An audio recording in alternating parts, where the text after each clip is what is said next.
ஹாய்ங்க, என்னோட நேம் பவி. இப்படி கொஞ்சம் மெஸ்ஸியாக இருக்கிறத கொஞ்சம் இப்படி மாற்றலாமா?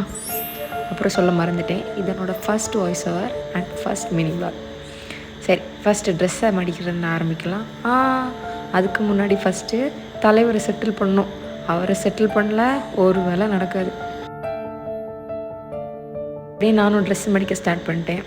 அப்பப்போ தலைவரோட குட்டி குட்டி குறும்பு சேட்டை 4 அடி வேற கிடச்சிதுங்க. அவ்வளோதான். அப்படியே மடிக்கிறேன் வந்துகிட்டே இருக்குது. பார்க்க தாங்க கம்மியாக இருக்குது, ஆனால் குழந்தையோட ட்ரெஸ்ஸில் முதல்ல நிறைய இருந்துகிட்டே இருந்தது. ஸோ எல்லாமே மடித்தாச்சு.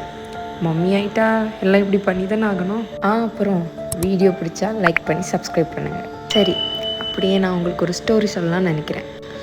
ஒரு ஊரில் ஒரு அடர்ந்த காடு, அதுக்கப்புறம் ஒரு மேடு, அதுக்கப்புறம் நீ அப்படியே ஓடி போயிரு. அப்படிலாம் இல்லைங்க, இது வேறு ஸ்டோரி. ஒரு ஊரில் ஒரு அப்பா அம்மா. அந்த அப்பா அம்மாவுக்கு ஒரே ஒரு பெண் குழந்தை. எங்கள் வீட்டில் ஒரு வாண்டு இருக்குங்க. அப்பா, ரொம்ப கஷ்டம். சரி, இப்போ நம்ம கதைக்குள்ளே போகலாம். குட்டி பாப்பா ரொம்ப சமத்து. இப்போ பாப்பா ஸ்கூல் ஹாலிடே வந்தாச்சு. குழந்தை விளையாடிட்டே இருந்தா. ஒரு நாள் அம்மா என்ன பண்ணாங்க அப்படின்னா, அம்மாவுக்கு வெளியே போக வேண்டியது இருந்து ஒரு 10 மினிட்ஸ் வேலை. ஸோ குழந்தைய வீட்டில் பத்திரமா இரு அப்படின்னு சொல்லிட்டு அம்மா எதையும் அங்கே இங்கே எடுத்து போடக்கூடாது, உடைக்கக்கூடாது, பத்திரமா வீட்டுக்குள்ளே இருக்கணும் அப்படின்னு சொல்லிட்டு அம்மா போயிட்டாங்க. இந்த பாப்பாவும் அழகாக வீட்டிலேருந்து விளையாடுறா. அப்படியே விளையாடிட்டு இருக்கும்போது அவள் கைப்பட்டு தெரியாமல் ஒரு பொருள் கீழே விழுந்து உடஞ்சி போச்சு. அது பார்த்ததும் குழந்தை பதறி போயிட்டான். சரி, அம்மா ஏற்கனவே ஜாக்கிரதையாக இருக்கணும்னு சொன்னாங்க, நம்ம இப்படி பண்ணிட்டோம், அம்மா வந்தால் என்ன பண்ணுவாங்கன்னு தெரியலேன்னு சொல்லி அது ஒரு பதட்டத்தில் எடுத்துகிட்டு போய் மறைச்சி வைக்கணும் அப்படின்னு சொல்லி வீட்டுக்கு பின்னாடி போய் மண்ணுக்குள்ளே புதைச்சி வச்சுட்டா. அம்மாவும் 10 மினிட்ஸ்க்கு அப்புறம் வந்தாங்க. வந்ததும் வீடெல்லாம் பார்க்குறாங்க. பெருசாக ஒரு சேதாரமும் இல்லை, எப்பவும் போல தான் அப்படி சொல்லிவிட்டு அம்மா விட்டுட்டாங்க. அந்த திங்ஸ் காணாமல் போனதை பற்றி அம்மாவுக்கு தெரியவே இல்லை. ஆனால் ஒரு நாள் அம்மாவுக்கு அந்த திங்ஸ் தேவைப்பட்டுச்சு. அப்போ அம்மா அதை தேடினாங்க. தேடும்போது அந்த பொருள் கிடைக்கல. அப்புறம் யாருக்கு மேலே டவுட் திரும்பவும் நம்மால் தான் கூப்பிட்டு, இங்கே வா, அந்த திங்ஸ் எங்கே அப்படி சொல்லி கேட்டாங்க.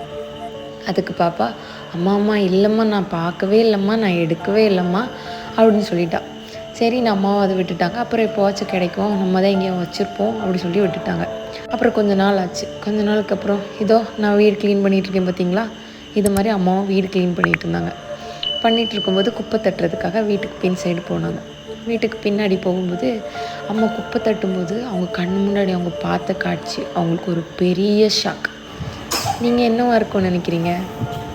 எந்த பொருள் காணாமல் போச்சோ அந்த பொருள் அந்த இடத்துல மண்ணில் ஒரு மாதிரி ஒரு செடி மாதிரி, ஆனால் அது காணாமல் போன பொருளோட ரூபத்தில் வளர்ந்து போய் நின்றுச்சான்.